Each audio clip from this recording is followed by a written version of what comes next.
요한일서 3장 7절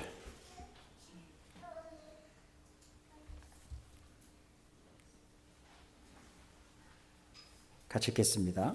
주님께서 여호수아에게 말씀하셨다. 바로 오늘부터 내가 너를 모든 이스라엘 사람이 보는 앞에서 위대한 지도자로 세우고 내가 모세와 함께 있던 것처럼 너와 함께 있다는 사실을 그들에게 알게 하겠다. 자, 5절도 우리 한번 같이 읽을까요? 5절입니다. 여호수아가 백성에게 말하였다. 당신들은 자신을 성결하게 하십시오. 주님께서 내일 당신들 가운데서 놀라운 일을 이루실 것입니다. 아멘. 이제 여름입니다. 오늘이 굉장히 날씨가 가장 이번 주 들어와서 덥다고 하는데 앞으로 여름 동안은 제가 가급적이면 넥타이를 하지 아니하고 좀 편안하게 아니라 조금 덥지 아니하게 예배드렸으면 좋겠다라는 생각이 들어서 타이를 하지 않았습니다.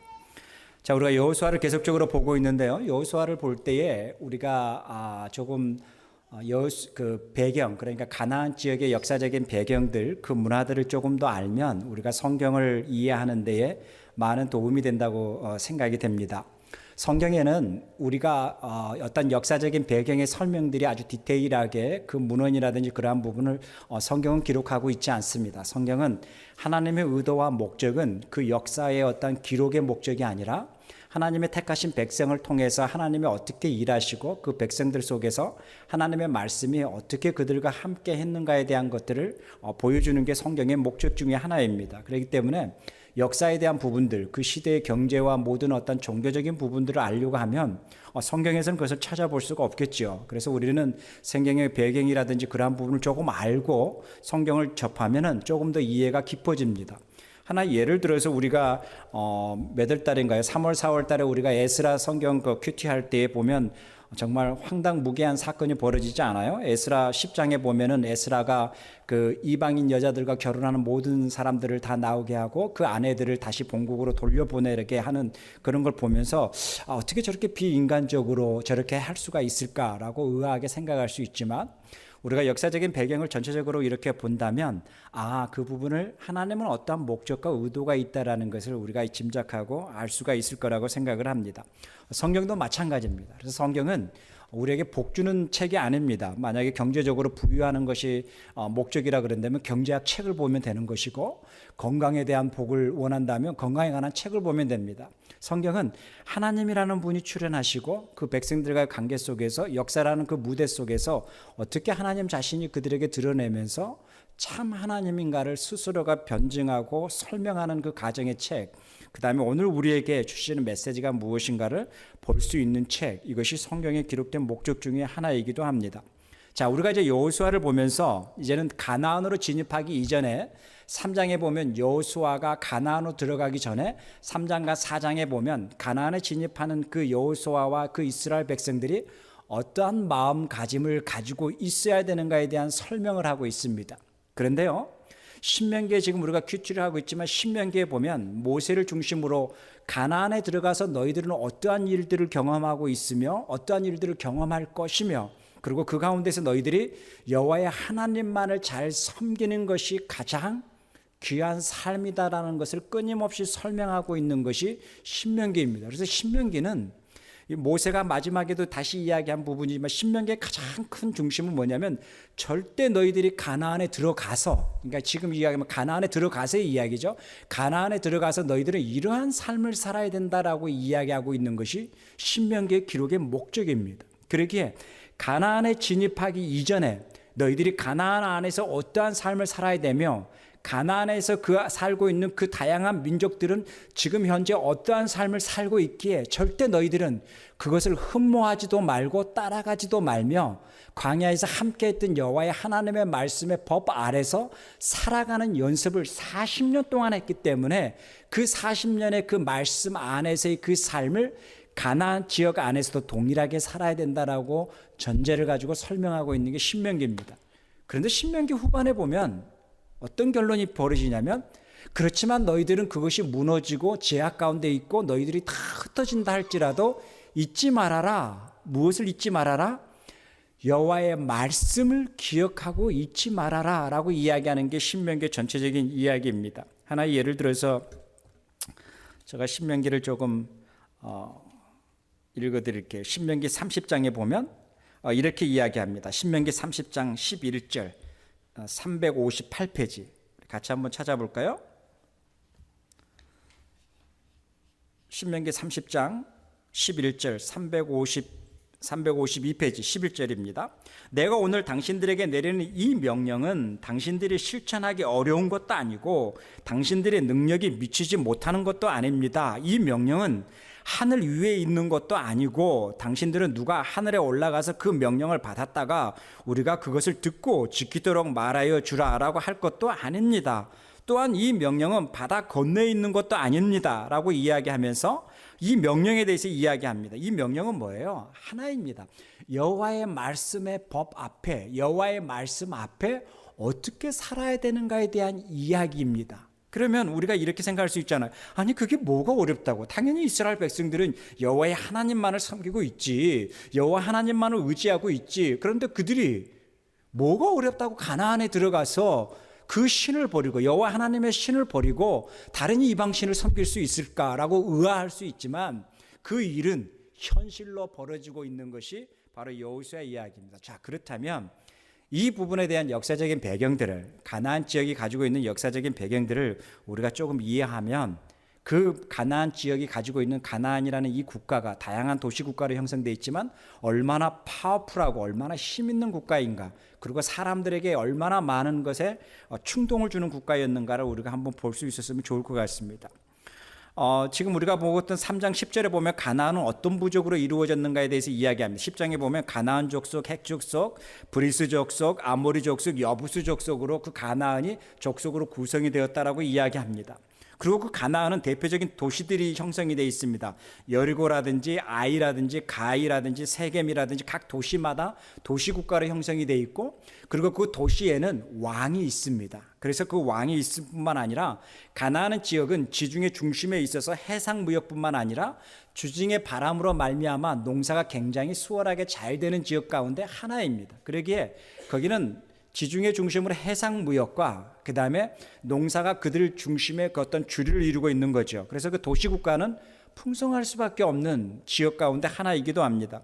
정치 제도적으로 보면은 그들에게는 독자적인 문화를 가지고 있습니다. 그들에게는 서령 문자가 있었고요. 그 다음에 애굽의 상형 문자를 같이 상용하고 있었고요.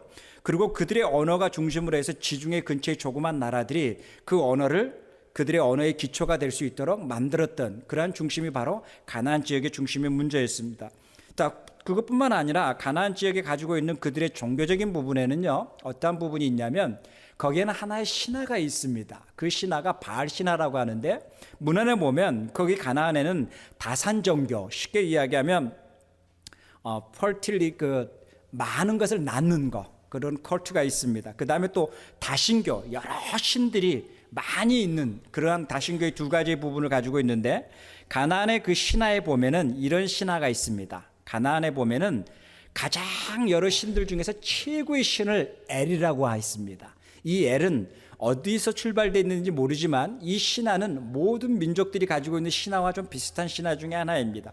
그런데 그 엘의 신화에게 아내가 있습니다. 그 아내는 바로 아세라는 또 신이 있습니다. 그래서 이 엘이라는 신은 모든 신을 창조하는 신이라고 하는데, 그것을 상징적으로 표현하고 형상할 때에 그 민족들은 그것을 황소, 소 모양으로 그것을 형상을 띠고 그렇게 합니다.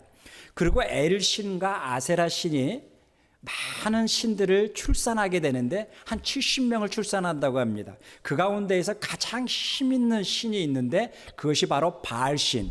그런데 이 바알 신은 뭐냐면 폭풍과 비를 동반하는 신이라고 합니다. 그래서 폭풍과 비를 동반했을 때 농경사에서는 얼마나 중요한 게 있습니까? 그들의 비가 필요한 부분이었기 때문에, 그래서 농경사에서 가장 중요한 신이 바알신이라고 하고 있었고, 그 바알신 가운데에 그 엘신 가운데에서 70명의 신 가운데서 가장 강한 신이 바알신이었고, 그 가운데 그의 누이가 있었는데 그 누이의 신이 바로 아낙신이라고 합니다.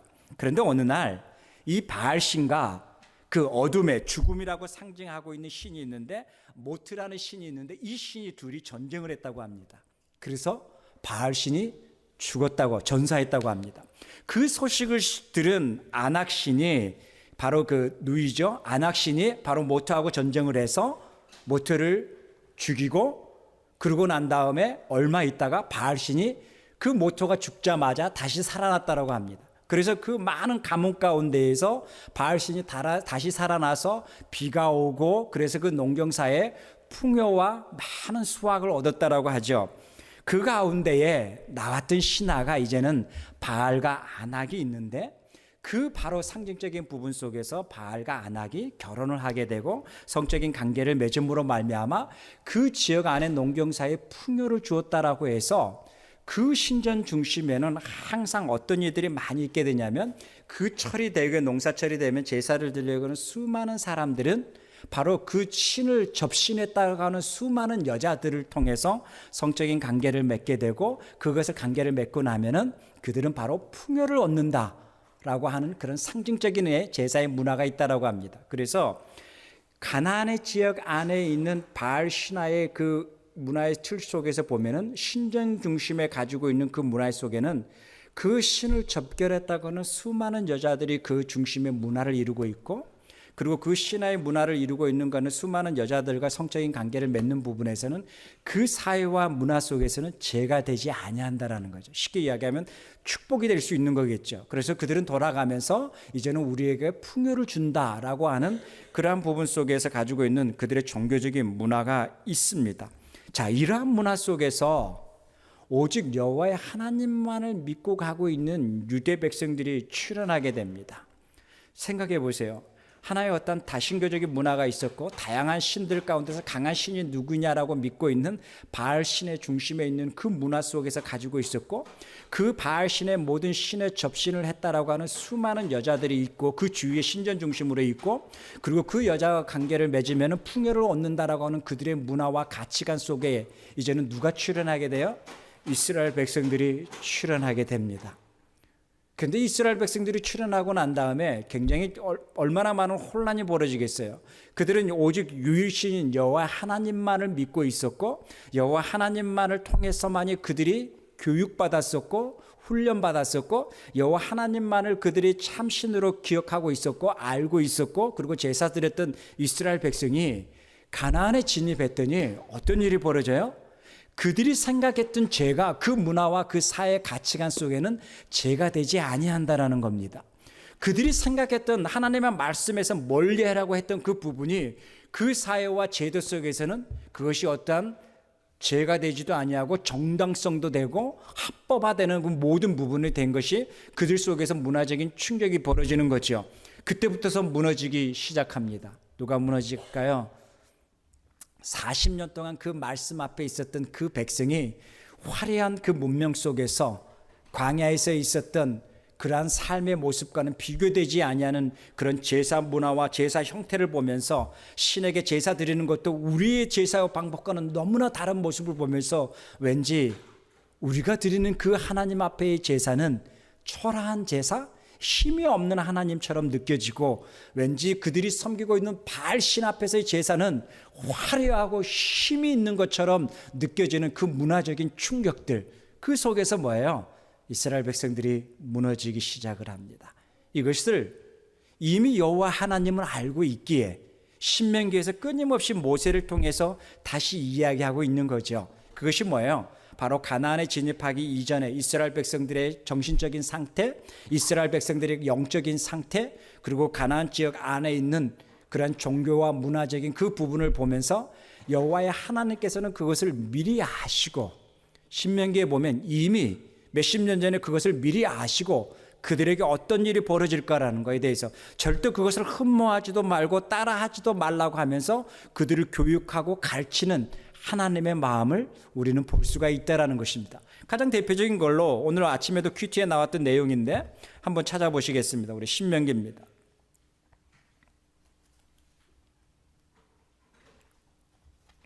신명기 17장 14절과 20절입니다. 우리가 잘못 오해하고 있는 부분이 이스라엘 백성들은 제사장의 나라인데 그들이 왕을 세웠으므로 하나님이 싫어했다 왕을 세웠으므로 하나님이 그들에게 이렇게 했다라고 잘못 오해하고 있는데 절대 그렇지 않습니다. 오늘 신명기에 보면 거기에 대한 해답을 설명하고 있습니다. 17장 14절부터서 같이 한번 읽을까요? 주 당신들의 하나님이 주시는 그 땅에 들어가서 그 땅을 차지하고 살 때에 주의 모든 민족같이 당신들도 왕을 세우고 싶다는 생각이 들거든 당신들은 반드시 주 당신들의 하나님이 택하신 사람을 당신들 위에 왕으로 세워야 합니다. 당신들은 곁에 가운데에서 한 사람을 왕으로 세우고 같은 결례가 아닌 외국 사람을 당신들의 왕으로 세워서는 안 됩니다. 왕이라 해도 군마를 많이 가지려고 해서도 안 되며 군마를 많이 얻으려고 그 백성을 이집트로 내보내서도 안 됩니다. 이 말은 다시 하면 이집트로 백성들을 팔아서도 안 됩니다. 그 말입니다. 이는 주님께서 다시는 당신들이 그 길로 되돌아가지 못하게 말씀하셨기 때문입니다. 왕은 또 많은 아내를 얻으려고 그의 마음에 다른 데로 쏠리게 하는 일이 없어야 하며 자기 것으로 은과 금을 많이 모아서도 안 됩니다. 왕위의 모든 사람은 레위 사람의 제사장 앞에서 보관되어 있는 이 율법책을 두루마리를 옮겨 적어 평생 자기 옆에 두고 읽으면서 자기를 택하신 주 하나님을 경외하기를 배우며 이 율법의 모든 말씀과 규례를 성실껏 어김없이 지켜야 합니다. 마음이 교만하여져서 자기의 결례를 없이 여기는 일도 없고 이 계명을 떠나서 좌로나 우로나 치우치지도 않으며 그와 같이 그의 자손이 오래도록 이스라엘의 왕위에 앉게 될 것입니다 라고 이야기합니다. 여러분 신명기 17장에 보면 어느 날 너희들이 그 도시국가에서 왕들의 모습을 보면서 우리도 왕이 있어야 되라고 해서 왕을 요구할 때에 왕은 이렇게 돼야 된다라고 이야기합니다. 이미 가나안 지역 안에 있는 도시국가에서 왕들은요 그 권력의 힘을 상징하기 위해서는 많은 신들을 소유하려고 합니다. 그리고 그들은 많은 힘을 자랑하기 위해서 많은 말들을 가지고 있습니다. 전차 부대를 소유하고 있습니다. 그들은 또 풍요를 상징하기 위해서 많은 그 아내들을 맞이하기도 합니다. 그러한 모든 모습들을 여호와 하나님은 아시기에 왕을 세울 때 너희들은 어떤 왕을 세워야 되고 그 왕은 어떠한 자세로 그 백성들을 다스리고 인도해야 되는가에 대해서 설명하고 있는 것이 신명기 17장의 14절과 20절입니다. 여러분 이 왕의 모습을 보면서 오늘 21세기에 살고 있는 우리들의 왕의 모습도 이러한 왕의 모습이 되어야 된다고 생각하고 있지는 않으십니까? 어쩌면 과거 고대 근동 지역에서 있는 왕의 모습이 아니라 어쩌면 여호와의 하나님은 이렇게 21세기 왕의 모습이 이런 왕이 되어야 되는 것처럼 바로 이런 왕이 되어야 된다라고 이야기합니다. 힘을 자랑하지도 마라, 많은 아내를 거느려고도 하지 마라, 그리고 남들을 없이 여기지도 말라, 그리고 행여나 교만할까봐 좌로나 우로나 치우치지 아니하기 위해서 너는 항상 여호와의 율법책을 너 옆에 두고 있어서 그것을 묵상하고 점검하는 그 말씀을 항상 묵상하여라라고 이야기합니다. 이것이 뭐예요? 가나안에 들어가서 살아야 될 이스라엘 백성들이 어느 날 왕이 필요하다고 생각했을 때에 왕은 이렇게 이스라엘 백성들을 다스려야 된다라고 설명해 주고 있는 것입니다. 여러분 이것을 보면서 이것이 지금 열왕기 상하의 이야기가 아니라 여호수아의 이야기가 아니라 바로 광야에 살고 있는 이스라엘 백성들에게 언젠가는 너희들이 왕을 세울 때가 올 텐데 그때는 이렇게 왕을 세워야 된다라고 이야기하고 있는 신명기 17장의 이야기라는 것입니다. 여러분 이 모습을 보면서 여호와의 하나님과 그 다음에 광야에서 섬기고 있는 여호와의 하나님과 그 다음에 가나안에 살고 있는 그들과의 차이점이 무엇인가를 우리는 분명히 성경을 통해서 한번 알았으면 좋겠습니다. 무엇보다도 중요한 것은 광야에서 있었던 여호와의 하나님과 그 다음에 가나안 지역에 있었던 그들의 신화에서 나오는 그들의 바알의 신의 차이점인 크게 우리가 두 가지를 좀 점검해 봤으면 좋겠습니다. 첫째는 뭐예요? 가나안 지역에 있는 그들의 다양한 신들 가운데서 가장 강한 신이라고 있는 바알 신을 섬기고 있고 풍요를 상징하고 있는 그 바알 신을 섬기고 있는 그들에게는 그 신이 외부의 어떤 힘에 의해서 온다라고 생각을 하고 있습니다. 그래서 그들은 그 신에게 접신을 받기 위해서 끊임없이 제사를 드리고 있습니다. 그와 반면에 이스라엘 백성들의 그 신 여호와의 하나님은 어디에 있느냐라는 거예요. 그래서 우리가 많이 이야기하는 엘리야의 이야기에서도 보면 신과의 전쟁이 나오 어떤 신이 센가를 한번 봅시다. 엘리사 이야기도 나오지 않습니까? 그럴 때 보면 신이 위로부터서 오느냐 아니 신이 어디서부터 오느냐라고 하는 부분에 신을 이야기하고 있는 상징의 의미로서 힘을 자랑하려고 하는 모습을 볼 수가 있습니다. 그런데요, 창세기부터 출현되어 주시고 그리고 광야에서 어느 날 가나안에 출현시키는 이스라엘 백성의 주 중심에 있는 그들이 섬기고 있는 여호와의 하나님은 하늘에서 오는 여호와의 하나님이 아니라 그들 가운데 그들과 함께 있으면서 있는 하나님의 모습을 우리는 성경에서 찾아볼 수가 있습니다. 이것이 여호수아 3장 5절입니다. 3장 5절에 보면 이렇게 나와 있습니다. 여호수아가 백성에게 말하였다. 당신들은 자신을 성결하게 하십시오. 주님께서 내일 당신들 가운데에서 놀라운 일을 행하실 것입니다 라고 이야기합니다. 어디서 놀라운 일을 행한다고요? 당신들 가운데에서 놀라운 일을 행하실 것입니다 라고 이야기합니다. 자, 이 점을 한번 염두에 둡시다. 그 다음에 7절에 봅시다. 또 7절에 뭐라고 이야기하고 있냐면 주님께서 여호수아에게 말씀하셨다. 바로 오늘부터 내가 너의 모든 이스라엘 사람이 보는 앞에서 위대한 지도자를 세우고 내가 모세와 함께 있던 것처럼 너와 함께 있다라는 사실을 그들을 알게 하겠다라고 이야기하고 있습니다. 그것뿐만 아니라 10절에도 이렇게 이야기하고 있습니다. 여호수아가 말을 계속하였다. 이제 이어질 일을 보고 당신들은 살아계신 하나님이 당신들 가운데 계셔서 가나안 사람과 헷 사람과 힛 사람과 브리스 사람과 기르가 사람과 아모스 사람과 여부스 사람을 당신들 앞에서 쫓아낸다라는 것을 알게 될 것입니다라고 이야기합니다. 자, 여기 부분에 보면 여호와의 하나님이 어디에 있느냐라는 거예요. 지금 이스라엘 백성들의 여호와의 하나님이 어디에 있죠? 그들 가운데 있다라고 이야기합니다. 그들 가운데 있는 여호와의 하나님, 그들과 함께 있는 여호와의 하나님이라는 거예요. 그러면 그들 가운데, 그들과 함께가 어디예요? 신전이에요? 아니에요. 어디 계세요? 지금 우리의 자리에 함께 있다라고 이야기합니다. 너희와 함께 있으면 너희 가운데 있다라고 이야기합니다. 동일하겠죠? 예수님의 제자들이 하나님 아버지를 보여달라고 했을 때 뭐라 그래요? 지금 너희들 가운데 있다라고 이야기합니다. 지금 나를 본 자는 하나님 아버지를 봤다라고 이야기합니다. 동일한 부분이겠죠? 요한복음 1장에 보면 뭐라고 해요? 말씀이 육신이 되어 우리 가운데 있다라고 이야기합니다. 지금 어디에 있어요? 여호와 하나님이요. 이방 신들의 신들은 하늘로부터 와야 된다라고 생각을 하고 있습니다. 하늘로부터 와야 되기 때문에 하늘의 제사를 드리는 거겠죠. 농경문화 속에서의 그 중심의 제사의 문화겠죠. 그러나 이 농경사회 속에서 출현하게 되는 또 다른 백성, 이스라엘 백성들의 그 신은 어디에 있느냐라는 거예요. 그들의 삶의 자리에 함께 동행하고 있고 함께 있고 그들 가운데 있다라고 이야기합니다. 내가 너희 가운데 있겠다라고 이야기합니다. 내가 너희와 함께 있겠다라고 이야기합니다. 그래서 너희들 가운데서 여호와의 하나님이 어떤 분인가를 알게 하겠다라고 이야기합니다. 무엇을 알게 할까요? 여호와의 하나님은 하늘로부터서 오는 하나님이 아니라 너희들 가운데에 있다라고 이야기합니다. 우리들의 삶의 자리에 있겠다라고 이야기합니다. 이것이 뭐예요? 여호수아 3장의 이야기입니다. 여호수아 3장의 이야기를 여러분들이 잘 보시면 이제는 요단강을 겁니다. 건널 때 놀라운 기적이 어디서 일어나는지 아세요? 하늘에서 이루어지지 않습니다. 그들이 밟는 땅에서 이루어집니다. 왜 그럴까요? 그들이 섬기고 있는 신이 어디에 있기 때문에요? 그들 가운데 있기 때문입니다. 하늘에서 놀라운 빛으로, 하늘에서 놀라운 불로 요단강이 갈라지지 않습니다. 그들이 밟았을 그 물이 나눠지기 시작을 합니다. 왜 그럴까요? 그 신이 어디에 있기 때문에, 그들 가운데 있기 때문에 그렇다는 거예요. 이것이 뭐예요? 가나안이 섬기고 있는 바알신과 바로 이스라엘 백성들이 섬기고 있는 여호와의 하나님과의 다른 점이라는 것입니다. 생각해 보세요. 이제는 그들은 죄라고 여기지 못하는 다양한 그 문화 속에서, 다신교를 섬기고 있는 그 문화 속에서 한 민족이 출현하게 되죠. 좀 고리타분할 것 같고 오직 한 신만을 섬기고 있고 오직 한 신의 말씀에만 순종하고 있는 민족이 출현하게 되죠.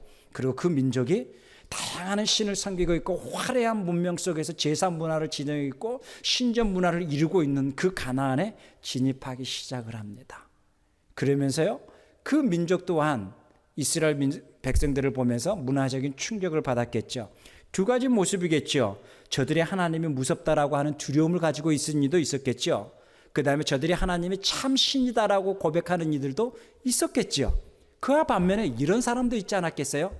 야, 참 저들의 신은 너무 초라하다. 우리의 신은 이렇게 많은데 저들의 신은 어떻게 한 분밖에 없냐? 라고 해서 저들의 신을 이스라엘 백성들이 섬기고 있는 여호와 하나님을 비웃을 수도 있고 조롱할 수도 있었겠죠.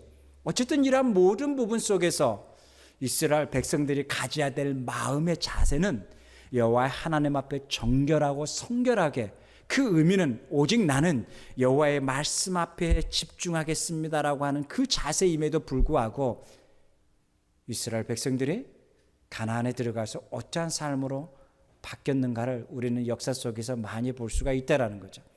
여러분, 이 가나안의 화려한 문화, 가나안의 이 화려한 이 종교적인 모습들을 보면서 그 모습이 오늘날 우리들의 모습과는 다르지 않다라고 생각을 합니다. 21세기를 살아가고 있는 이 시대에 화려한 이 문화, 화려한 이 종교적인 색채, 이 모든 부분 속에서 왠지 하나님의 힘이 없는 것처럼 느껴질 때가 있다라는 거예요. 여호수아를 넘어가면서 여호수아 23장, 24장에는 바로 여호수아가 마지막으로 고백 설교할 때 그것을 너무너무 가슴 아파하는 부분입니다. 이스라엘 백성들은 뭐예요? 어느 순간에 하나님을 힘없는 하나님으로, 하나님을 광야에서만 힘이 있는 하나님으로 생각해 버렸습니다. 그리고요, 농사질 때의 하나님은 바로 여리고 그 가나안 지역에서 섬기고 있는 바알신, 비를 주시고 풍요를 주시는 바알신을 섬겨야 되고, 광야에서만 머물러 있는 하나님은 바로 이스라엘 백성들의 하나님이라고 생각을 했다라는 거죠. 그 모습을 보면서 여호수아는 너무너무 가슴 아파하는 것이 그 고별 설교가 바로 23장, 24장입니다. 자, 이러한 모습을 보면서 이스라엘 백성들의 모습 속에서 나중에 혼합적인 부분, 이럴 때는 바알신을 섬겨야 되고 또 이럴 때는 여호와 하나님을 섬겨야 되는 이러한 혼합적인 모습을 살아가는 이스라엘 백성들의 모습으로 전락해 버렸다라는 거예요. 자, 오늘의 우리의 모습을 한번 보자고요. 21세기를 살아가고 있는 우리의 모습, 왠지 하나님이 힘이 없는 것처럼 느껴지죠. 현대 문명 속에서 하나님을 이야기하면 왠지 예수 그리스도를 이야기하면 원시적인 종교의 모습처럼 느껴질 때가 있지 않습니까? 우리의 일터와 우리의 삶의 자리에서 화려한 21세기 이 문명 안에서 어떻게 성경을 논할 수 있는가에 대한 부분 속에서 그러한 사고를 가지고 있는 사람도 얼마나 많이 있습니까? 또 그것뿐만 아니라 사회가 허용하고 있고 국가가 허용하고 있고 모든 부분 속에서 그 부분 속에서 허용하고 있음에도 불구하고 성경은 그것은 하지 말라고 했을 때에 우리는 어디서 정당성을 얻으려고 합니까? 우리는 성경보다는 우리가 취하고 있는 사회적인 제도 안에서 정당성을 얻으려고 살아가고 있는 우리들의 삶의 모습들, 이것이 뭐예요? 여호수아가 이야기했던 23장과 24장의 이야기라는 것이죠.